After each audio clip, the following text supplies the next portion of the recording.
How's it going, everybody? My name is Cam White, and welcome back to your favorite weekly horoscope. What the fuck is going on in the universe for August 3rd through August 9th of 2020?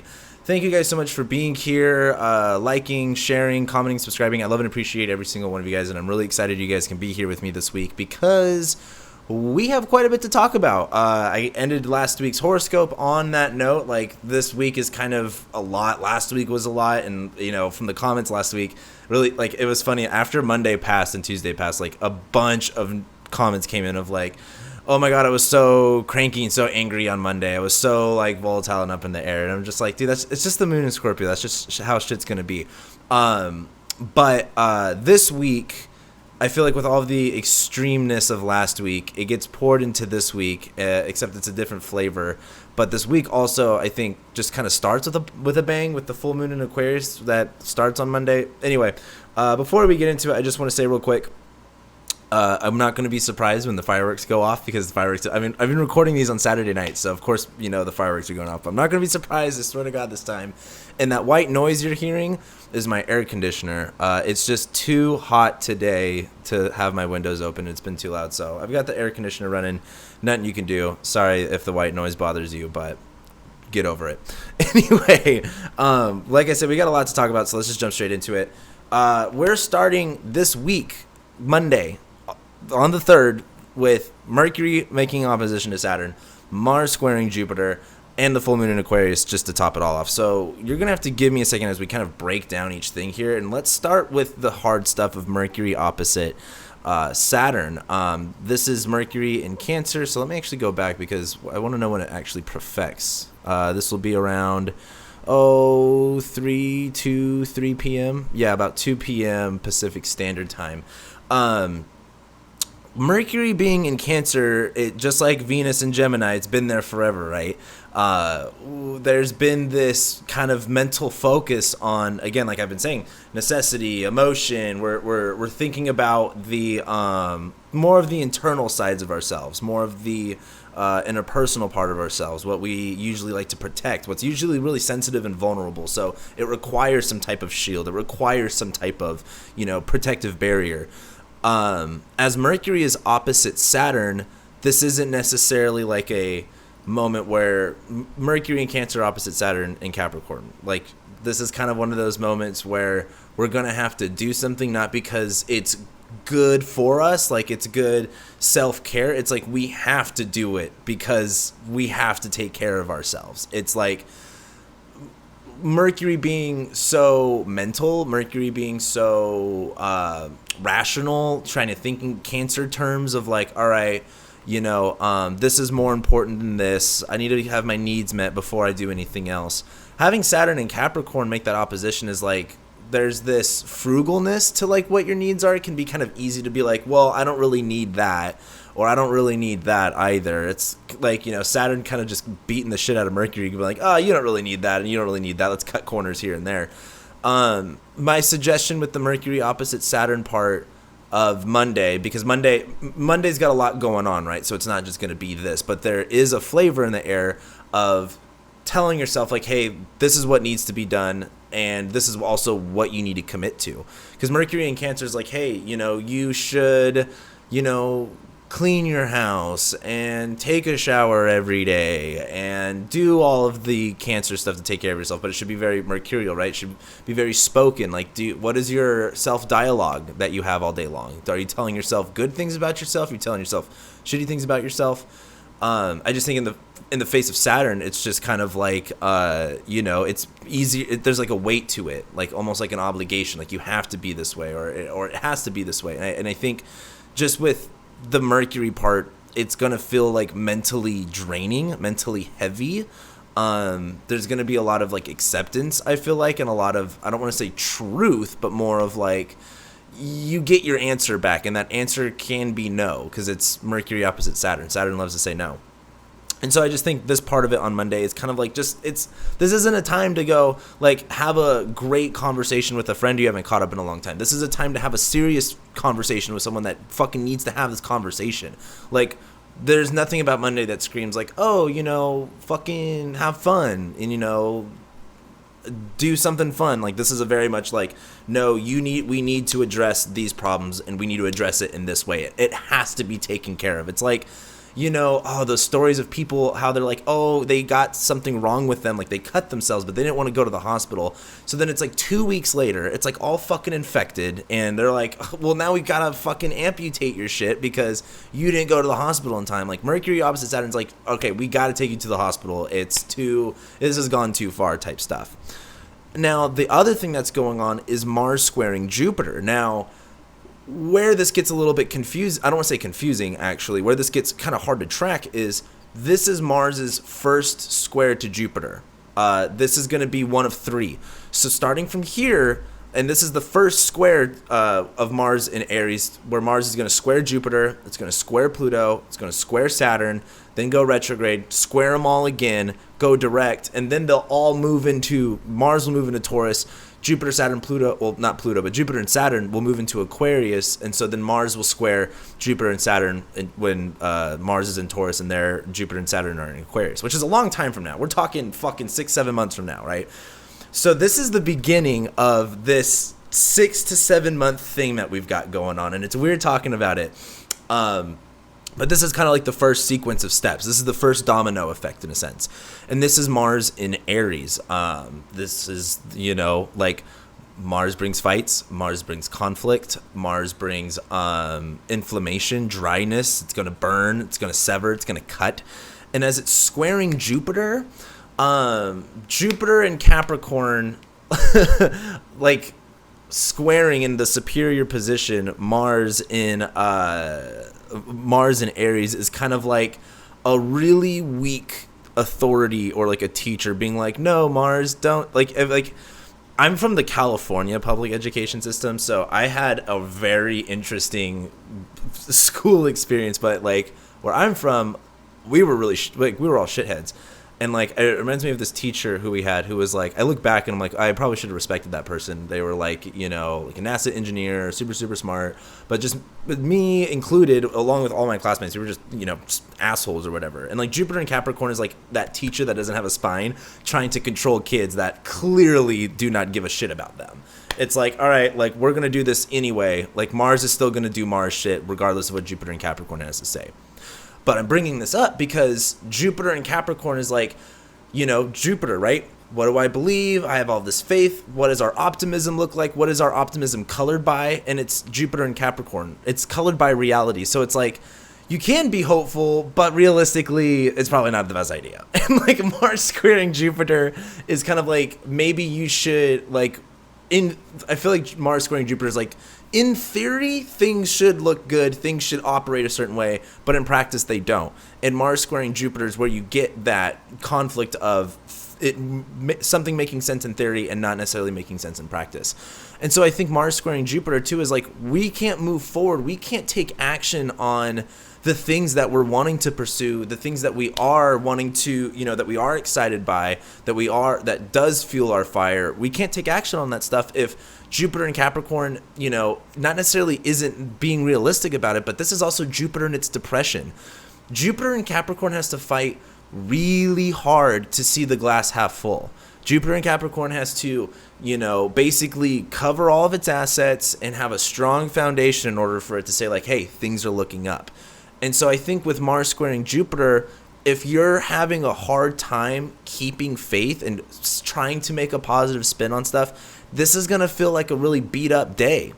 But if you are able to, I think, step into this line of like, knowing that not everything that you hoped for or everything that you're idealistic about is going to turn that way or it's going to manifest that way, but just trying to be more like pragmatic, trying to be more realistic about what you believe or how you think that you're going to achieve a certain goal or how you think you're going to get to a certain place, or just Jupiter and Capricorn is just like putting your faith, putting your optimism in what is more realistic. It's hard because it makes you can't really dream, right? Like it's kind of like a kid with their imagination. Like they can fucking think of anything off the top of their head. And I used to think, I'll never, like when I grow up, I'll never be that way. Versus an adult now, I'm like, oh fuck, where's my imagination going? Like that's kind of like Jupiter and Capricorn. Like it's less imaginative, but there is some, as an adult, like when something is realistic and something can still be imaginative or possible, like we get really excited about it. And I just think with Mars squaring Jupiter, this is kind of the time to go like, hey, you know, it does this philosophy that you're acting on, that Mars and Aries stuff, is this philosophy you're acting on, does it work? Is it corrupt? Is it solid? Are you holding on to too much? And that's another thing. Like Jupiter in Capricorn is like trying to put too much pressure in too small of a space. Like it just can't hold it. Something's going to blow. So just, I think with Mars squaring Jupiter, it's asking yourself, like Mercury and Saturn, Mercury opposite Saturn on Monday is like, all right, we have to have this real fucking conversation. Mars squaring Jupiter is like, hey, is this really working? Because I don't know if it is or not. And Mars in Aries can't do its fucking thing unless Jupiter in Capricorn has the plan together. Like the construction crew cannot build the project unless the blueprints actually make sense and work. Like you can't just willy-nilly make, you know, blueprints. Like you've got to know what the fuck you're doing. And so I know we're still on Monday, we're fucking 10 minutes in, but that Mercury opposite Saturn, very real, very heavy conversation. Mars squaring Jupiter. Are you realistically able to Saturn's hour? Well, if we're talking about Saturn now too, because I'm about to talk about Saturn. But Mars squaring Jupiter, like realistically, is this the best way forward? Is this how you can do things? What is the plan that you have, and how is that? This is basically looking at the plan that you have or the way that you want things to be may not work out the way that things are going. So figure it out. Now, again, third thing on Monday. This is, again, Monday's the biggest deal, so the rest of the days will go by pretty quick, I swear.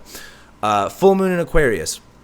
This is where I think everything with this Leo season stuff and with Aquarius, like, yeah, it's zodiacally trining Venus, but it's an aversion to Mercury. It's an aversion to the Saturn, Jupiter stuff. Like, the sun and the moon are just kind of doing its own thing. It's kind of sextiling Mars. It's kind of trining Mars too, but Mars is for the most part out of the picture here. This full moon in Leo, like I was just kind of thinking about this before I started recording. What I think this really looks like is like the sun's in Leo, right? We're feeling more authentic. We're feeling more of ourselves. There's more personality, right? Like up here in the Northern Hemisphere, it's summertime. That's just kind of how shit goes. With the full moon in Aquarius, the full moon is illuminating what we don't always see. The full moon is literally lighting up the dark. This is literally an axis being lit up. And I think the sun being in Leo, us feeling more naturally inclined to who we are, us feeling more authentic, us feeling more proud, us being able to feel more egotistical, which is a thing that I feel like a lot of spiritual people really struggle with, because like it's not about I hate the concept of like it's either you're not egotistical or you are egotistical. It's about where do you allow like your ego to take a hold of things in your life, and how much power do you really give it. And I think the sun in Leo, like there are parts of you that have an ego, and it's, you know, it's better to accept yourself than to deny, you know, who the fuck you actually fucking are and lie to yourself. But anyway, with the sun in Leo, where we're feeling more egotistical, it's easier to step into that, you know, line of thought, if it's positive or negative, whatever. But with the full moon in Aquarius, like with the moon being on the opposite side, what perspectives, what way can we see things that now that we feel this way, now that, you know, and I'm not saying like, oh, you've got to be feeling good, you've got to be feeling alive right now. That's not how everyone's going to feel. But the sun in Leo, like you're definitely not playing, you know, you're not putting on a mask, you're not putting on a charade. Like sun in Leo season, you're very authentic. It's very you, like regardless if it's just a phase of you or if it's the real deep down you. It can be a struggle, like, you know, like for the Aquariuses, this can be a harder time because Aquariuses are used to kind of like being uncomfortable about themselves, but right now you're probably also feeling a lot more powerful and feeling a lot more confident. And anyway, what I'm trying to say here is with this full moon Aquarius, now that we're feeling this way, what can we see because of this? This is Aquarius, right? This is how all the dots connect. This is the bird's eye view. This is the from the outside looking in factor. And I think this full moon is about going like, if I can feel like this, and these are the things that are doing it, why, like it's easier to see why it's happening, right? It can be hard to see, like, let's say you're walking down the street and then all of a sudden a big group of people huddle around a group of people. If you're from there, you can't really see what's going on. But if you were a bird, right, and you flew like right over it, you'd be able to see exactly what's going on. This full moon in Aquarius is like being able to do that bird's eye view of this situation and go like, okay, I could see why everyone panicked to run over here. I could see why this is even happening in the first place. I think this full moon in Leo is just, with the Mercury opposite Saturn conversation, that's really hard. It's going to be easy because the sun's in Leo. Like, we're not going to have too much of bruised egos. But because we're feeling good, we're on a better level, I think, at the moment, this full moon Aquarius is going like, hey, what does this mean now? What are you doing with this? How does this all work? How is this being connected? You feel this way? Well, how does everyone else feel? You seeing things this way? Well, how does everyone look at the situation? Because that's the other thing too. Like, Sun in Leo, me. Full moon in Aquarius, everybody else, except you. So I think this is a great time to look at your world, your life, and your own view, and then take a step back and look at it through everyone else's view, just to get some affirmation of like, is this the right path? Are you doing things the right way? Is this how things actually look, or are you making up a story? Anyway, like I said, Monday's a lot. Let's move on because we're fucking 15 minutes into this shit already. Tuesday, August 4th, Moon is going to trine Venus, and then it will move into Pisces, and then Mercury will move into Leo. Hold on one second. Let me move this over. So there we go. So as the Moon, still full at this point, makes that trine to Venus, there's this mental connection, like, okay, like, this is, once you see the perspective, Venus and Gemini is like, oh yeah, it's all, like, what's that Kronk meme? Like, oh yeah, it's all coming together. Like, that's the way I kind of see this. But with Mercury moving in, well, hold on. I'm getting ahead of myself here. I'm getting really excited talking about this week. I don't know why. But with with the Moon trining Venus, there's this like harmony, there's this reception, there's this agreement. There's an agreement going on here, which is exciting. We like agreements. We don't like disagreements. But as Mercury moves into Leo, this is where, and I think this is honestly where you're going to see the biggest like change, because Mercury's been in Cancer for a fucking minute. And before that, it was like in Gemini with Venus, and that was like with the North Node, and it was like super loud, and then it got really quiet with Mercury in Cancer. Mercury's going back to being loud in Leo. But this time, instead of like the Sun being in Leo and Mercury in Cancer, we're like, I'm feeling good, but I'm not going to say anything, or I don't want to jinx myself. Like, Sun and Mercury in Leo, like, we're going to be like, yeah, this is how I feel, and I'm not afraid to say it. And with Mercury in Leo, there is this, get ready for the hot takes, get ready for the dryness, get ready for the, like, bluntness. But also with Mercury in Leo, it's just easy to be loud. It's easy to speak from the heart. Because that's another thing when we talk about the Sun in Leo, when we talk about anything Leo, it is coming from the heart. It is about being authentic, right? Seeing yourself as authentically as you possibly can.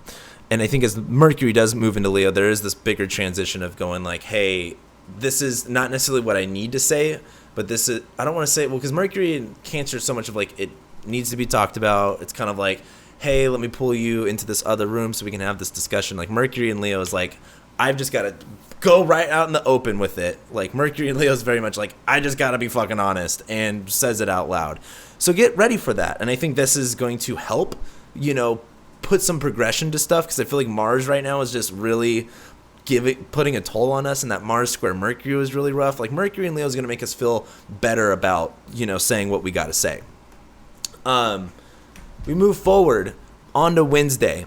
On Wednesday, we'll have we'll have Venus conjoin the North Node. And I put the Moon sextiling Uranus because the Moon enters Pisces technically on Tuesday, which it goes, I like, if you've been watching my videos for a while, I always talk about like the Moon in Pisces is just like the time to reflect. Like, okay, we just had another lunar cycle. Let's reflect. Let's think. Let's feel. Let's explore. Let's change. Let's be adaptable. Let's be mutable.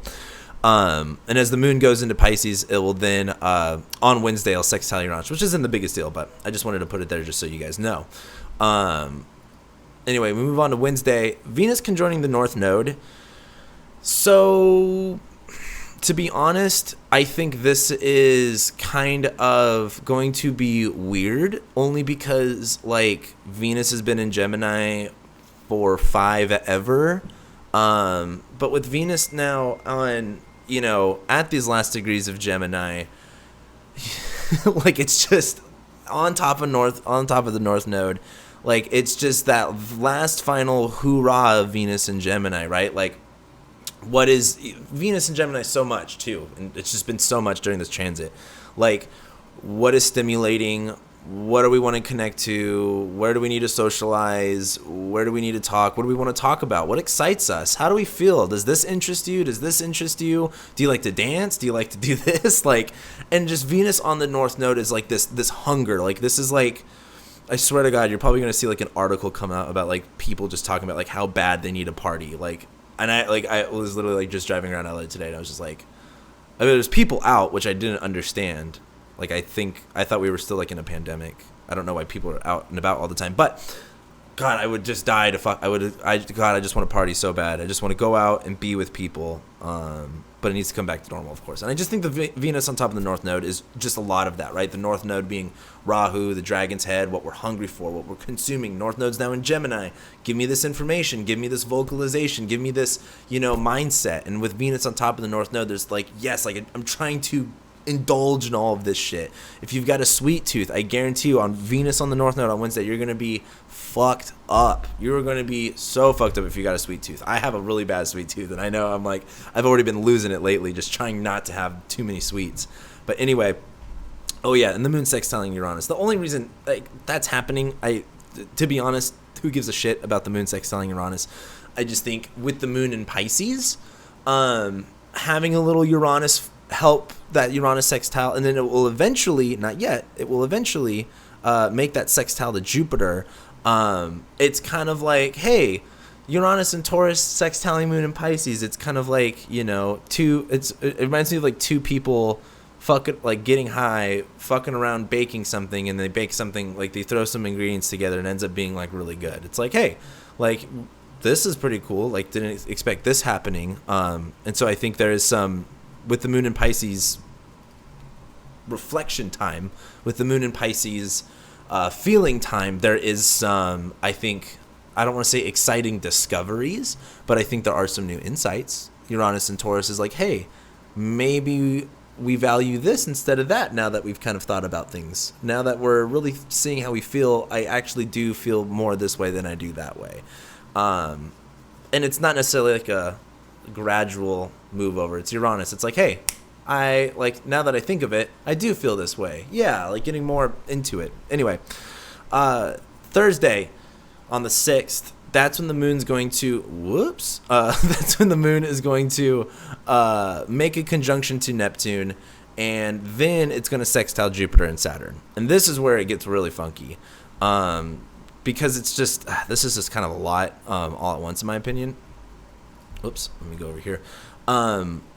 With the moon making that conjunction to Neptune, it's just, it's hard. Like, I feel like the moon conjoining Neptune in Pisces it's kind of like, if you've ever if you're watching this show, you've probably meditated before. And if you haven't, I don't know why you haven't. But anyway, with Mercury, not with Mercury, the moon conjoining Neptune, this is like, if you've ever meditated, you're like, am I meditating or am I just thinking too much? Like, there's this confusion. I'm like, am I doing it the right way, or is this the way I'm supposed to be doing it? Like, you don't know if it's working or not.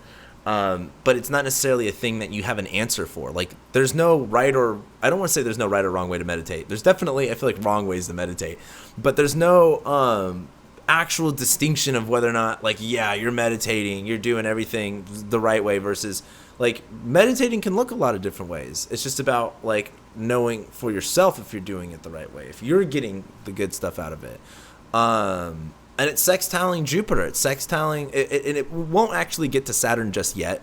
Well, it'll get there a little bit later on. But anyway, it sextiles Jupiter, and with Jupiter and Capricorn, it's not easy to just like be super optimistic, right? I mean, look at the current reality of stuff. It's not easy to just jump to it, but I think the moon making that sextile is like, hey, we can't have space for the unknown. We can't have space for the things that we don't see. That, we can sit here and go, we could look at the numbers and be like, oh, COVID's ravaging America. And I'm sorry for all of my other viewers that live anywhere else besides America. we got a lot going on here in this country right now, so I gotta talk about America.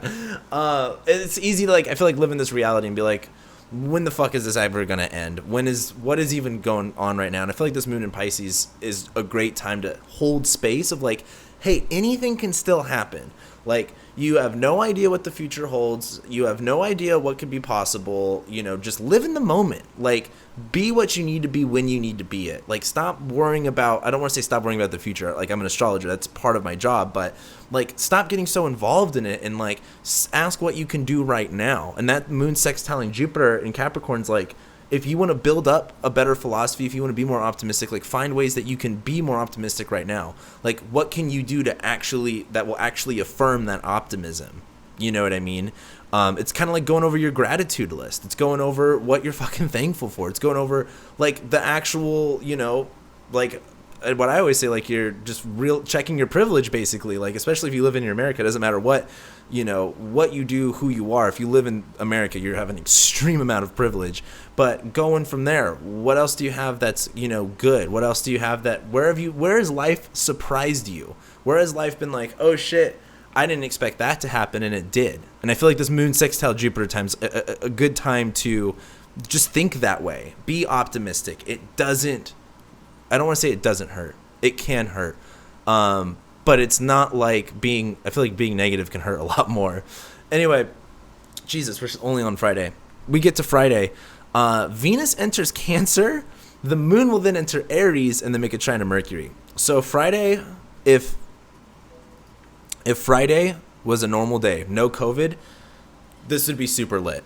I feel like the moon going into Aries, trining the sun in Leo, trining Mercury, like we're feeling good, we're fucking vocal about it, we're telling everyone what the fuck's up. And with Venus going into Cancer, I personally am really excited about Venus going to Cancer. Like, she's even going into my 8th house, but I'm still excited about it because Venus, like in Gemini, it's like, yeah, talking to people is fun. And, you know, going to the club, meeting people, dancing with people, that's all fun. But, like, Venus in Cancer is like, it's time to go home now. And Venus in Cancer needs some, like, love. Not, like, because we'll talk about Venus and Leo getting love. But Venus in Cancer needs that TLC. Like, Venus in Cancer needs that heart-to-heart. Venus in Cancer needs that, like, And, like, I feel like that's what's going to be good about Venus in Cancer. Like, this Leo season that we've got going on, like, there's all this pride, there's all this love, this heartwarming shit. And Venus in Cancer is, like, the ooey gooey, like, tenderness that we can feel with, like, people. It's the love, it's the emotions. And Venus is going, like, I value security, I'm valuing being protective, I value, you know, the softer parts of myself. And there's like, Venus in Cancer is a time to express that. If you're like, quarantine is going to be a funny thing for this, because I feel like this is going to be like when more hookups happen or more people start dating or something, is Venus and Cancer. People are going to be like, I need intimacy. Like, that's basically what this is. You're going to need intimacy. But as on Friday, the moon's also trining Mercury in Aries. This is like being vocal about what we're doing. Like, the moon in Aries with Mars in Aries, trining Mercury, literally like, hey, this is what I'm going to do. This is how I'm going to do it. It's trining Mercury and Leo, where we're going like, oh yeah. Like, it's kind of like when you have like when you're looking in the mirror before a date and you're like giving yourself like a cocky self-talk. Like, that's the moon in Aries trining Mercury and Leo. Like, and it's okay to be cocky. It's okay to feel great. You need to feel great, because once you feel great, like, you create magic. You do the thing, like, you feeling great is what makes you the best version of you. And when you're the best version of you, you're giving that to everyone that's around you, and that's enabling them to be a better version of themselves. And so with the moon in Aries trining Mercury, like, if you're feeling good, fucking take it. How much, like, that's the thing too with this year. If you have a day where you feel good, literally check out of this reality and continue feeling good as long as you can. Ride that high as long as you can, because it's really easy to get negative about ourselves this year. It's really easy to get down. If you feel good, you feel positive, ride it. And I feel like on Friday there's going to be this positive wave. With Venus going into Cancer, we're going to be a little bit more sensitive, and we're going to want to be more intimate, but there is going to be this exciting, you know, passion behind it. There is this authenticity. There is this warm heart to give. I feel like warm heart to give. You guys know what I'm talking about. Anyway, we get into Saturday. that's when the moon is going to trine the sun, which I'm only talking about because all this fire energy, while it's conjoining Mars and squaring Jupiter. So get this. Moon is conjoining Mars. Moon is squaring Jupiter here. The moon's trining sweet, sweet sun in Leo. This is a lot. This is, there is a such thing as too much fun. And I think the moon conjoining Mars, it's kind of like, it's kind of like when you get into an argument with a friend, and it's easy to get into an argument with a friend over a lot of shit, but it's like, this is when like things get a little bit overhead, like, hey, calm down a little bit. Moon on Mars, it's going to be easy to like kind of tell someone to fuck off. And like, it's kind of like when, have you ever, I don't know, this might just be a guy thing or something, but like, have you ever gotten like a tussle with someone, like a friendly fight, and then like turns into a real fight? You're like, holy fuck, where the fuck did that come from? Like, that's the moon conjoining Mars, but with it squaring Jupiter, it's like, I feel like it's going to be easy to, not be taking things as lightly as usual. Like, shit's pretty serious. We could still feel this Leo season energy of feeling good, feeling authentic, Venus in Cancer, TLC. We could feel all of this shit, but also be taking this shit really seriously. And as the moon's conjoining Mars, there's this, like, inflammation to our emotions. There's this irrationalness to how we feel, and it's just easy to like act on emotional impulses, like especially if it's like anger. Like if you get angry about something, it's gonna be easy to just like hit the wall or something and pull a Kyle. But with it squaring Jupiter, it's just like, it's gonna feel like you're just like like it's so funny, I was just talking to my mom about this today, about rage quitting. Like I had half of you probably know what rage quitting is. There's probably another half of you that watch my videos that have no idea what rage quitting is. Do yourself a favor and look up YouTube rage quit videos. And I feel like that's the moon conjoining Mars squaring Jupiter. It's just going to feel like, and with all this fire energy, like it's what I was talking to my mom about was like, she was telling this story about my dad one time, how he was like trying to start this weed whacker, this edger, right? And it wouldn't turn on or whatever. And so she just goes outside and he's like just fucking beating the shit out of this thing on the concrete, and then just like chucks it and just like takes off in his car and just like drives away. And I'm like, oh, that's where my anger issues come from. But like, that's gonna feel like Saturday. Like, Saturday's gonna be like, one little thing can piss you off and it's just gonna be like, like you're just gonna fucking lose it. Like, get used to that, because moon's gonna be on Mars for a while. If you're not handling your anger, if you're not handling your frustrations and not doing something with it, it's gonna come out nasty, and you gotta be just hyper aware of it. Like, even if you don't think that you're angry, or you're like, I don't know, like, just do something more physical, do something to get it out, because it's just gonna be so easy, especially on Saturday, to just feel fucking pissed. Like, you'll be like, it's kind of like when you're like, I'm good, like, but like, just something, just, I don't know how else to explain it. It's just like, something will get to you, you're gonna fucking rage quit, and then you're like, no, I'm fine, it's cool, it's normal. Like, you're gonna be like, it's no big deal, because it's moon shining, it's Leo season with the moon in Aries. Like, it's cool, like, it's no big deal, but like, just don't fuck with me type shit. I know that's a little confusing, but Saturday, I just want to say on Saturday, like, just calm down, just try to relax, man. Do something that's relaxing. If you absolutely get mad, scream into your pillow. Don't go off the rocker on somebody else. And this doesn't necessarily look like, because we talked about that last week, and you guys know, trust me, I read all of your comments. You guys know about Mercury squaring Mars. You all were popping off on motherfuckers. This is not popping off on people. This is like something like you getting, like, this is like stubbing your toe on the door, and it just like, it's like the thing that just, it's the thing that sets it all off, right? That's how this kind of is. But anyway, we get to Sunday. We have the moon making a square to Saturn before it enters Taurus, and we have Mercury squaring Uranus, where this sounds really frustrating in my opinion. The moon squaring Saturn is going to be like, okay, maybe I shouldn't be, maybe if I am angry, maybe, going haywire isn't the best idea. Like, the moon and Aries squaring Saturn is like, no. Stop. That is a big stop sign. This is a huge stop sign. There's a lot of pausing. There's a lot of stopping. Mercury is squaring Uranus. There is a lot of unpredictable volatility.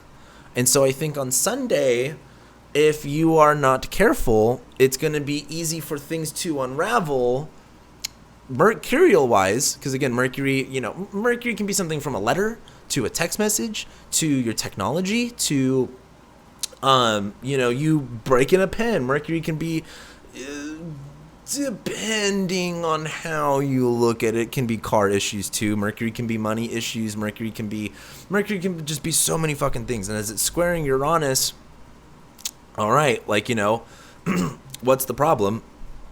Uranus and Taurus is like things that should be fixed, things that should be just staying course aren't staying course. And that's like Mercury squaring Uranus. So I would expect some type of random issue to come up, especially if Mercury is your time lord. Some random issue is going to come up and it's going to be really annoying. But with the moon squaring Mars, it's going to be like this seems like I think a good analogy for this would be like if you've ever had electrical problems in your car. It's not necessarily the engine, but it's like a short fuse. And your short fuse popping off says like, oh, you got to check your engine. You got to check your engine, and you've got an oil pan. Something's messed up with that, and like your whole dashboard just looks like a Christmas tree. Like, and it forces you to pull over, and you have to kind of look at everything. Like that's how this looks. It's like something malfunctions, something random happens, and that forces you to stop what you're doing. And so I think on Sunday, there is a big stopping motion. There is a big like momentum slowing down. And I don't think that's bad. I think the thing is, we're going to have to get fucking used to it because Mars is about to retrograde and about to square Pluto and Saturn. Like, we're going to be stopping. We're going to be moving backwards on something. It's going to happen. But with the moon making that square to Saturn, it's like the moon conjoining Mars while it's direct is it's that it's like when you want to go fast, you're ready to go fast, you're in it, you're going fast, and then the moon squaring Saturn is like, why the fuck do I have to slow down? Like, it's like when you're getting ready to go on a vacation, right, or on a road trip, and it's like you finally get on the road, and then like 30 minutes into it, you realize you forgot something at home. So you're like, fuck, I gotta go back home. You go back home, you grab your thing, whatever, you're back on the road. But then you go back on the road, and then something happens with your car, and then you're like, oh boy, what the fuck is it now? Like, that's how I would look at Sunday. And it's going to be easy to get angry. But the positive note is later on that evening, the moon will move into Taurus. So there is this, if you're going to, like, if your car's broken down and you got to wait for a tow truck, you might as well get comfortable. Like I did that one time. I've broken down in the middle of the desert like 3 times. Like straight up an hour and a half near civilization, I've broken down in the middle of the desert. I don't know why this keeps happening to me. But this one time, my car I got a flat. I hit a nail and my tire exploded. And I was like, there's probably going to be like 10 of you that know where this is at. But I was I think I was about an hour away from Green River, Utah. Which I don't know if you know where Green River, Utah is. But if you know where Green River, Utah is, you're probably going, oh my fucking God. I was in the middle of the desert off the 70 in Utah. And my tire blew up. And I just fucking pulled over and I was just like, well, tow truck AAA said the motherfucker's gonna be here in like 2 hours, so I just took a nap. I just got comfortable because what else am I gonna do in the middle of the desert, right? This is kind of like that same energy with the moon going into Taurus after this moon square Mars shit, like, and it's gonna sextile Venus too when it goes into Taurus. There's this sense of like, all right, pause, let's calm down, let's take a time out. It's the same thing when when you're watching like a football game. If any of you guys even watch football. Like when there's like a timeout, like the players go off the field for a second and get a little bit of Gatorade, wipe the sweat off their face, calm down for a second while there is a moment to calm down. And that's how I kind of think Sunday is. And then we go into next week, and next week is surprisingly not super crazy. It's surprisingly not super crazy. We do have Mars square Pluto. Yeah, that's kind of gnarly and crazy, but that's like the only thing. Versus this week, it's like we had this week Mercury opposite Saturn, Mars square Jupiter, full moon in Aquarius, Venus goes into Cancer, Venus conjoins the North Node, Mercury goes into Leo, Mercury squares Uranus. It's like all of this shit. Next week is just Mars square Pluto. And then we have like a whole week of mostly not a whole lot going on. So this week is going to be easy to just kind of get angry, get stressed. It's going to just be easy to be down on yourself. So, but there's also opportunities this week where you are going to feel really excited. You are going to feel really pumped up. So use that energy. But I think one of the big things to really remember with this week is going like, is just being real. It's just being real and serious. Like, I think of the it's kind of like if you have a friend who does music and they're not good, do you tell them that they're good so they can continue being bad, or do you tell them that they're bad so they can work on being better, so they can end up being what and actualizing what they want out of themselves? And I think this is just a week to take things seriously. Don't take things lightly. I don't think you should ever. I think you should have fun in life, but I think you should take everything very seriously, because this is a fucking serious life. Like, actions and words, thoughts, all that shit has consequences. And I just think you should take this week seriously. And really, also, I think this week too, there's gonna be some Venus burnout. If you feel burnout from the Venus and Gemini shit, I'm not judging you on that shit. But I feel like this week is just. You're gonna feel excited. It's gonna be easy to be hard on yourself, but I do think that this week offers insight. I think it offers insight as to what's gonna go down, because Mars is squaring Jupiter starting on Monday, and it will be building up to a square with Pluto and eventually Saturn. So I think we're going to see we are going to eventually see what ends up manifesting, but this is the beginning of that. So I think this is also just going to be an important time to be aware of what you're doing and what's going on, because whatever you're doing this week is going to come back later on in the future. And it's going to, like, I can't emphasize this enough. Whatever the fuck we're doing right now and next month, we're going to be dealing with until like February of next year. Like, I know that's hard to like, even because I'm struggling grasping that. And I fucking like, and I've been watching this shit for a year now. Whatever we're doing now, this is just it's just part of a whole fucking story. So get comfortable. I don't want to say get comfortable, but, just be aware. Just be aware. And also, it's Leo season.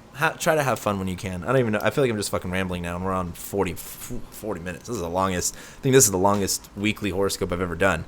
But with that being said, thank you guys for being here. In the comments, last week you guys told me how we were all a bunch of wimpy kitty baby whiners.